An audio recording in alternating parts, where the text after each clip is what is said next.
Hello students, welcome to my YouTube channel professor Ravindra Gaikwad. आपण chemical थर्मोडायनामिक्सचा topic शिकत होतो. काल आपण 23व्या लेक्चरमध्ये Hess law for constant heat समेशनवरचे प्रॉब्लेम घेतलेले आहेत आणि त्याचे काय ॲप्लिकेशन पाहिले होते. आज आपण महत्त्वाचा पॉईंट्स पाहणार आहोत. What is means bye spontaneous or irreversible process. तुम्हाला स्क्रीनवरती दिसते पहा की स्पॉन्टॅनियस प्रोसेस कशाला म्हणायचं किंवा इरिव्हर्सिबल प्रोसेस कशाला म्हणायचे ते आपण पाहणार आहोत. पण हा पॉईंट शिकण्याच्या अगोदर तुम्हाला त्या दोघांमधला मी डिफरन्स सांगतो की स्पॉन्टॅनियस प्रोसेस कशाला म्हणायचं आणि नॉन स्पॉन्टॅनियस प्रोसेस कशाला म्हणायचं.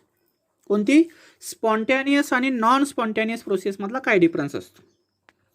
स्पॉन्टॅनियस प्रोसेस ही स्वतःहून घडत असते आणि त्याला कुठल्याही एक्सटर्नल फोर्सची गरज लागत नाही.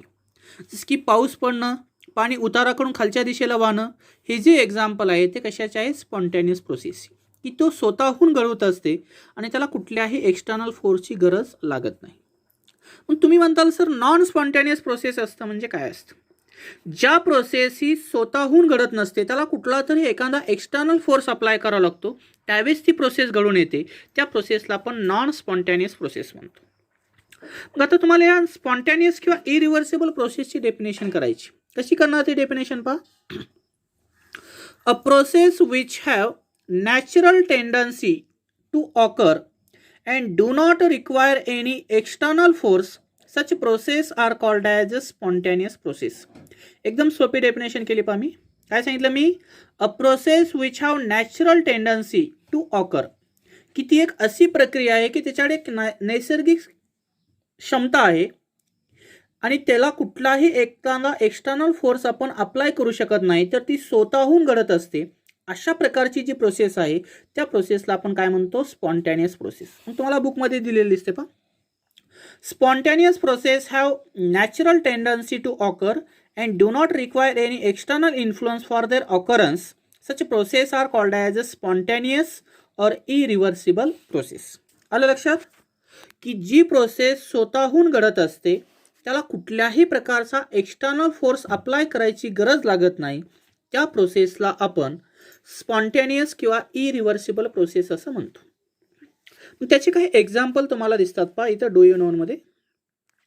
समजा तुम्हाला न्यूट्रलायझेशन रिॲक्शन 10वी पासून माहीत आहे. न्यूट्रलायझेशन रिॲक्शन असते म्हणजे काय असतं, strong base plus strong acid to give salt plus water, such reaction are called as a neutralisation reaction. मग ॲक्वियस NaOH आणि ॲक्वियस HCl आहे, त्याच्यापासून ॲक्वियस NaCl आणि लिक्विड वॉटर तयार होतो. याच्यासाठी लागणारी एन्थाल्पीची व्हॅल्यू आहे -57 किलो जूल. मग आता न्यूट्रलायझेशन रिॲक्शन आहे म्हणजे त्याच्यामधनं काहीतरी हीट एनर्जी काय होत असते, इव्हॉल्ड होत असते. हीट एनर्जी इव्हॉल्ड होते म्हणजे ही जे एक्झाम्पल आहे हे एक्झाम्पल कशाचं असेल, तुमचं एक्झोथर्मिक रिॲक्शनचं एक्झाम्पल आहे. जरी ही रिॲक्शन एक्झोथर्मिक असली तरी ती स्पॉन्टॅनियस असते. पहा लक्षात राहू द्या. म्हणजे न्यूट्रलायझेशन हे कशाचं एक्झाम्पल आहे, एक्झोथर्मिक रिॲक्शनचं आहे, कारण त्याच्यामधनं काही ना काही हीट एनर्जी इव्हॉल्ड होते आणि हीट एनर्जी इव्हॉल्ड झाली पण ती रिव्हर्स होते का, रिॲक्शन नाही होत. असं कधीच होत नाही. पाण्यामध्ये मीठ टाकले की ॲसिड आणि बेस तयार होईल असं होत नाही. ही रिॲक्शन रिव्हर्स होत नाही. म्हणून ह्या रिॲक्शनला आपण काय म्हणू शकतो, it is exothermic reaction and spontaneous reaction. मग ही प्रोसेस कधीपर्यंत अशी घडून येत असते, जोपर्यंत NaOH आणि HCl हे पूर्णपणे एकमेकांमध्ये कंझ्युम होत नाही, म्हणजे मिक्स होत नाहीत, तोपर्यंत ही रिॲक्शन चालू असते. म्हणून हे सिलेक्टिव्ह एक्झाम्पल लक्षात राहू द्या. Neutralisation is exothermic reaction because it evolved energy and it is a spontaneous in process, आणि ती कशी आहे, स्पॉन्टॅनियस आहे. आता दुसरं एक्झाम्पल दिसतं पाहिजे. NaCl is dissolved in water, it does not react with water to produce NaOH and HCl. पण हीच रिॲक्शन जर आपण रिव्हर्स केली तर याच्यापासून HCl आणि NaOH तयार होत नाही. म्हणून हे सिलेक्टिव्ह कशाचं एक्झाम्पल आहे, स्पॉन्टेनियस, हे तुम्हाला मी सांगितलेलं आहे. आता दुसरं एक्झाम्पल आहे पहा. Water flows from higher level to lower level, की पाणी हे नेहमी हायर लेवलकडून लोअर लेवललाच फ्लो झालेलं दिसतं. असं कधी होत नाही की लोअर लेवलकडून हायर लेवलला पाणी जातं पण कधी जातं, ज्यावेळेस आपण मोटरचा यूज करतो त्यावेळेस लोअर लेवलकडून हायर लेवलला ते पाणी सप्लाय होतं. पण स्वतःहून पाणी ज्यावेळेस फ्लो होत असतं त्यावेळेस ते हायर लेवलकडून कुठे येतं, लोअर लेवलला येतं. मग हे एक दुसरं एक्झाम्पल आहे स्पॉन्टॅनियस प्रोसेस. त्यानंतर तिसरं एक्झाम्पल आहे पहा. Ice melt spontaneously above the 0 degree Celsius. आपण मागं शिकलेलो आहोत एन्थाल्पी ऑफ फ्युजनमध्ये. जर आईसला आपण अबाव 0 डिग्री सेल्सिअसला जर मेल्ट केलं तर त्याच्यापासून लिक्विड वॉटर तयार होतं. त्याच्यासाठी लागणारी जी एन्थाल्पीची व्हॅल्यू आहे ती +6 किलोजूल पर मोल होती. प्लस आहे म्हणजे ही रिॲक्शन कशी असणार आहे, एंडोथर्मिक रिॲक्शन आहे. म्हणजे melting of ice is the endothermic reaction and it is a spontaneous. की आईस हा स्वतःहून मेल्ट होत असतो आणि त्याच्यापासून लिक्विड वॉटर एक्झिस्ट होतं. पण असं कधी होतं का, लिक्विड वॉटरपासून आईस तयार होतो? नाही होत. त्याला आपल्याला फ्रीजमध्येच ठेवावं लागतं आणि त्यावेळेसच लिक्विड वॉटरपासून आईस तयार होतो. म्हणून ही रिॲक्शन रिव्हर्स होत नाही. जरी ही एंडोथर्मिक असली तरी ती कशाचं एक्झाम्पल आहे, स्पॉन्टेनियसचं एक्झाम्पल आहे. लक्षात राहू द्या. Ice is converted into liquid water. Delta H is equal to +6 kilojule means heat energy are absorbed by the ice and it is converted into liquid water due to it is an endothermic reaction and it is a spontaneous in process. आणि त्याचं nature कसं आहे, spontaneous आहे. आता तिसरं example आहे पहा general तुमच्या घरामधलं. Hot coffee in a cup placed in a room cools down the releasing heat to the surrounding and this is a spontaneous process. की तुम्ही एका गरम चहा कपामध्ये घेतलेला आहे आणि तो तुम्ही तुमच्या रूममध्ये थंड होण्यासाठी ठेवलेला आहे. जोपर्यंत त्या चहामध्ये कपामधले जे चहाची हीट असणार आहे ती थंड होणार नाही, त्यातनं ती हीट एनर्जी काय होईल, रिलीज होईल.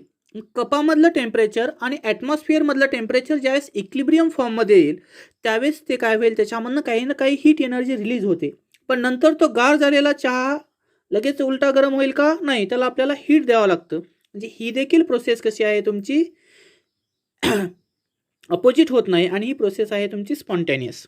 म्हणजे आपल्याला गरम चहाचं रूपांतर जर थंड चहामध्ये करायचं असेल तर हे देखील कशाचं एक्झाम्पल आहे, स्पॉन्टेनियस आणि एक्झोथर्मिक.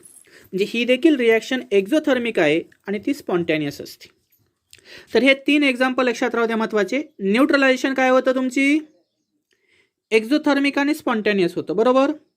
आईस मेल्टिंग ही काय आहे तुमचं, एंडोथर्मिक आणि स्पॉन्टेनियस आहे. आणि hot coffee is converted into cold coffee हे देखील कसं आहे तुमचं, एक्झोथर्मिक आणि स्पॉन्टेनियस आहे. तर हे एक्झाम्पल आहे तुमचे स्पॉन्टेनियस प्रोसेसचे. आता त्यानंतर आपल्याला नेक्स्ट पॉईंट पाहायचा आहे, what is the key points of spontaneous process. ते त्याला आपण फीचर्स ऑफ स्पॉन्टेनियस प्रोसेस किंवा कॅरेक्टरिस्टिक्स ऑफ स्पॉन्टेनियस प्रोसेस असं म्हणतो. मग याच्या कॅरेक्टरिस्टिक्स लिहित असताना ज्यावेळेस तुम्हाला एक्झाममध्ये क्वेश्चन येईल short note on spontaneous process, त्यावेळेस तुम्हाला हे 4 पॉईंट लिहिणं गरजेचं आहे. पहा एकदम महत्त्वाचे पॉईंट्स आहेत. पहा काय काय कॅरेक्टरिस्टिक्स आहेत त्याच्या. फर्स्ट कॅरेक्टरिस्टिक्स आहे, it occurs in its own and does not require any external agency to occur. की स्पॉन्टेनियस प्रोसेस ही स्वतःहून घडत असते आणि त्याला कुठलाही एक्सटर्नल फोर्स अप्लाय करायची गरज लागत नाही. ही झाली फर्स्ट कॅरेक्टरिस्टिक्स. आता सेकंड कॅरेक्टरिस्टिक्स काय आहे पहा, it proceed in one direction and can not takes place in opposite direction unless the external stimulant is present. की स्पॉन्टेनियस प्रोसेसलाच आपण इरिव्हर्सिबल प्रोसेस म्हटलेलं आहे आणि इरिव्हर्सिबल प्रोसेस ही एकाच दिशेने होत असते, ती अपोजिट दिशेने होत नाही. जसं की पाणी हे उताराकडून खालच्या दिशेला आलेलं दिसतं, म्हणजे हायर लेवलकडून लो लेवलला फ्लो होतं. पण ज्यावेळेस पाणी हे लो लेवल करून आपल्याला हायर लेवलला न्यायचं असतं त्यावेळेस आपण मोटरचा यूज करतो. Means there is unless the external stimulant is present. की जोपर्यंत आपण तिथं एक्सटर्नल स्टिम्युलंटचा यूज करत नाही, म्हणजे एक्सटर्नल फोर्सचा अप्लाय करत नाही, त्यावेळेस ती प्रोसेस ही अपोजिट होत नाही. त्यानंतर तिसरी कॅरेक्टरिस्टिक्स आहे, all the spontaneous processes are the fast or slow. की सर्व स्पॉन्टेनियस प्रोसेस ह्या फास्ट होतात किंवा काही स्लो असू शकतात. जसे की expansion of ideal gas he slow process असते, पण पाऊस पडणं ही कशी असते, फास्ट प्रोसेस असते. किंवा spontaneity is not concern with the rate of the reaction. की सर्व स्पॉन्टेनियस प्रोसेस जरी फास्ट किंवा स्लो असल्या तरी त्या स्पॉन्टेनियस प्रोसेसच्या आधारे आपण एखाद्या रिॲक्शनचा रेट हा कन्सर्न करू शकत नाही किंवा त्याचा रेट हा आपण स्पॉन्टेनियसच्या आधारे ओळखता येत नाही.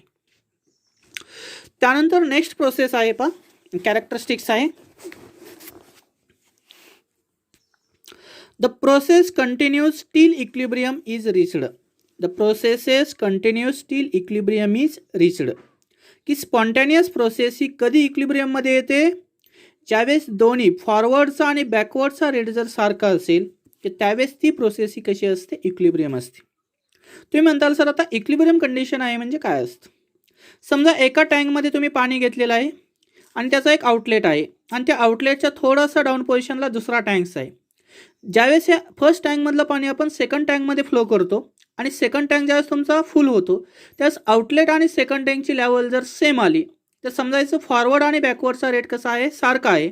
आणि अशा प्रकारची जर कंडिशन असेल तर त्या कंडिशनला आपण काय म्हणतो, इक्विलिब्रियम कंडिशन. म्हणजे स्पॉन्टेनियस प्रोसेसमध्ये कोणकोणत्या गोष्टी महत्त्वाच्या आहेत, ती स्वतःहून घडत असते, त्याला कुठलाही एक्सटर्नल फोर्स लागत नाही, ती एकाच डिरेक्शनला होत असते. त्यानंतर त्याच्यामधली जी प्रोसेस असणार आहे ती फास्ट किंवा स्लो असू शकते. त्या प्रोसेसच्या आधारे आपल्याला रिॲक्शनचा रेट आयडेंटिफाय करता येत नाही आणि ती प्रोसेस कशी असते, इक्विलिब्रियम फॉर्ममध्ये असते. But the spontaneous process tend to occur in a direction that leads to equilibrium. की ज्या साईडला ती स्पॉन्टेनियस प्रोसेस घडून येत असते त्याच डायरेक्शनला ती इक्विलिब्रियम फॉर्ममध्ये असणं गरजेचं असतं. तर ह्या झाल्या स्पॉन्टेनियस प्रोसेसच्या काही कॅरेक्टरिस्टिक्स. आता त्यानंतर एक छोटासा पॉईंट्स आहे पाहिजे, एक मार्काला विचारतात, what is means by energy and spontaneity. की एनर्जी आणि स्पॉन्टॅनिटीमध्ये काय फरक आहे. आता पहा, मला सांगा एक जनरल एक्झाम्पल. असं इन्व्हर्समधला कुठलाही सबस्टन्स असेल, कंपाऊंड असेल किंवा तुम्ही असाल किंवा मी असेल, तुम्हाला असं कधी वाटतं का सर मी स्टेबल असू नये, मी चांगला होऊ नये, असं कुणाला वाटतं का. वाटत असेल तर मला कमेंटमध्ये सांगा. तर असं कुणाला कधीच वाटत नाही. कशामुळं, की प्रत्येक इन्व्हर्समधला घटक असेल किंवा कुठलाही ह्युमन बिईंग जर असेल तर त्याला वाटतं की मी स्टेबल असतो आणि मला स्टेबल होणं गरजेचं आहे. मग एखाद्या सिस्टीममध्ये जर एखाद्या ह्युमन बिईंगला किंवा एखाद्या सबस्टन्सला जर स्टेबल व्हायचं असेल तर त्यावेळेस आपल्याला एनर्जी आणि स्टॅबिलिटीमधला डिफरन्स माहीत असणं गरजेचं आहे. म्हणजे हा पॉईंट स्टडी करत असताना, कोणता, एनर्जी आणि स्पॉन्टॅनिटीचा पॉईंट स्टडी करत असताना आपल्याला एनर्जी आणि स्टॅबिलिटीचा डिफरन्स माहीत असणं गरजेचं आहे. If energy are increases their stability are decreases. जर तुमची एनर्जी वाढत असेल तर स्टॅबिलिटी काय होत असते, कमी होत असते. आणि if energy are decreases their stability is also increases. आणि एनर्जी जर कमी झाली तर स्टॅबिलिटी वाढते. मग तुम्ही म्हणताल सर, तुम्ही म्हणलात एनर्जी वाढली की स्टॅबिलिटी कमी होते आणि एनर्जी कमी झाली की स्टॅबिलिटी वाढते. मग आपल्याला तर स्टेबल व्हायचं म्हणता तुम्ही, मग एनर्जी कमी होते म्हणजे काय होतं. पण एनर्जी कमी होत असते म्हणजे आपल्यामधनं काहीतरी एनर्जी आपण अप्लाय करत असतो, म्हणजे इव्हॉल्व होणार आहे, काम करण्यासाठी आपण एनर्जी घालवणार आहोत, त्यावेळेसच आपण स्टेबल होऊ शकतो. समजा तुम्हाला 12वी पास व्हायचे, 12वी पास व्हायचे म्हणजे तुम्हाला अभ्यास करावा लागेल, एनर्जी वाया घालावं लागेल. Means if energy are decreases their stability is also increases. ज्यावेळेस तुम्ही जास्त एनर्जी खर्च करणार त्यावेळेस तुम्हाला जास्त मार्क पडतील. तशाच प्रकारची कंडिशन आहे की तुमची एनर्जी जर इव्हॉल्व होत असेल एखाद्या रिॲक्शनमधनं तर त्यावेळेस ती रिॲक्शन कशी असते, मोर स्टेबल असते. म्हणून energy and stability are inversely proportional to their each other. म्हणून एनर्जी आणि स्टॅबिलिटी एकमेकाच्या कशा असतात, इन्व्हर्स असतात. मग आता याच्यामध्ये आपल्याला शिकायचं पहा, what is means by energy and spontaneity. काय दिले पाहिजे पहा, the spontaneous reaction takes place in a direction in which energy of the system is lowered. की ज्या दिशेला स्पॉन्टॅनियस रिॲक्शन घडून येणार आहे त्या दिशेला एनर्जी ही सिस्टीमची कमी असली पाहिजे. जर सिस्टीमची एनर्जी कमी असेल तर ती रिॲक्शन स्पॉन्टेनियस असेल म्हणजे स्टेबल असेल. सिस्टीमची एनर्जी जर हाय असेल तर ती रिॲक्शन नॉन स्पॉन्टेनियस असेल म्हणजे ती अनस्टेबल असेल. मग इथे काय म्हटलेलं आहे, ज्या दिशेला स्पॉन्टेनियस रिॲक्शन घडून येणार आहे त्या दिशेला त्या सिस्टीमची एनर्जी कशी असणं गरजेचं आहे, कमी असणं गरजेचं आहे. It is accompanied by release of energy. कमी असते म्हणजे काय होईल की त्या केमिकल रिॲक्शनमधनं हीट एनर्जी रिलीज होणार आहे किंवा इव्हॉल्व होत असते. मग रिलीज किंवा इव्हॉल्व होत असेल तर साईन काय येत असतं तुमचं, निगेटिव्ह होतं. इथं दाखवले पहा, the reaction between NaOH and HCl is a exothermic reaction. आपण आता शिकलो होतो की न्यूट्रलायझेशन रिॲक्शन ही एक्झोथर्मिक आहे, त्याच्यासाठी -57 किलोजूल एवढी एनर्जी लागते आणि ही रिॲक्शन कशी आहे, स्पॉन्टेनियस आहे. म्हणजे एखाद्या रिॲक्शनमधनं हीट एनर्जी रिलीज होत असता तो स्टेबल होतो आणि ती रिॲक्शन कशी असते, स्पॉन्टेनियस असते. दुसरे एक्झाम्पल सांगता येतात आपल्याला, तेच एक्झाम्पल आहेत पाहिजे, जास्त काही फरक नाही. काय एक्झाम्पल आहे दुसरं, क्लिअर दिसतंय का बघा. दुसरे एक्झाम्पल आहे ice melting spontaneously above the 0 degree Celsius by absorbing the heat from the surrounding. की आईसला जर आपण मेल्ट केलं अबाव 0 डिग्री सेल्सिअसला तर ॲटोमॅटिक आईस मेल्ट होतो आणि लिक्विड वॉटरमध्ये कन्व्हर्जन होतं. त्यावेळेस त्याची डेल्टा एचची व्हॅल्यू जर आपण पाहिली तर ती डेल्टा एचची व्हॅल्यू साधारण +6 किलोजूल असते. किती असते? +6 किलोजूल. म्हणजे ही रिॲक्शन कशी आहे? एंडोथर्मिक आहे. आणि एंडोथर्मिक आहे त्याचबरोबर ती रिॲक्शन कशी आहे? स्पॉन्टेनियस आहे. Means melting of ice at above 0 degree Celsius is converted into liquid water. It absorb the energy means it is endothermic and there heat energy absorbing is +6 kilojoule. तर हे एक त्याच्यामधला डिफरन्स आहे. त्यानंतर third example आहे NaCl dissolve spontaneously in water with the absorption of heat from the surrounding. की आपण मीठ जर पाण्यामध्ये डिझॉल्व केलं तर ॲक्वियस NaCl तयार होतो. त्यावेळेस तो हीट एनर्जी ॲब्सॉर्ब करील त्यावेळेसच ॲक्वियस सोल्युशन तयार होईल. मग डेल्टा एच इथं काय आला? +3.9 किलोजूल पर मोल. म्हणजे हे दोन्ही एक्झाम्पल हे एंडोथर्मिक रिॲक्शनचे आहेत पण हे स्पॉन्टेनियस आहे. आणि वरचं एक्झाम्पल हे एक्झोथर्मिकचं आहे आणि हे कशी आहे? स्पॉन्टेनियस आहे. म्हणजे सांगायचं तात्पर्य काय आहे की तुमची एनर्जी जर कमी असेल तर स्टॅबिलिटी जास्त असते. पण आपल्याला असं कम्पेअर करता येत नाही की एक्झोथर्मिसिटी आणि एंडोथर्मिसिटीच्या आधारे आपल्याला एखाद्या रिॲक्शनची स्पॉन्टॅनिटी ही प्रॅक्टिकली आयडेंटिफाय करता येत नाही. मग त्यासाठी आपण एक डिफरंट क्रायटेरिया यूज करणार आहोत आणि त्या क्रायटेरियाचं नाव आहे एंट्रॉफी. ते आपण उद्याच्या लेक्चरमध्ये पाहणार आहोत. असं होत नाही की सर्व एक्झोथर्मिक रिॲक्शन या स्पॉन्टॅनियसच असू शकतात किंवा सर्व एंडोथर्मिक रिॲक्शन या स्पॉन्टॅनियसच असतील असं सांगता येणार नाही. त्यासाठी आपल्याला एक डिफरंट क्रायटेरिया यूज करायचा आहे आणि तो क्रायटेरिया आहे म्हणजे स्टेट फंक्शन आणि तो कोणता आहे? एंट्रॉपीचा. थँक्यू.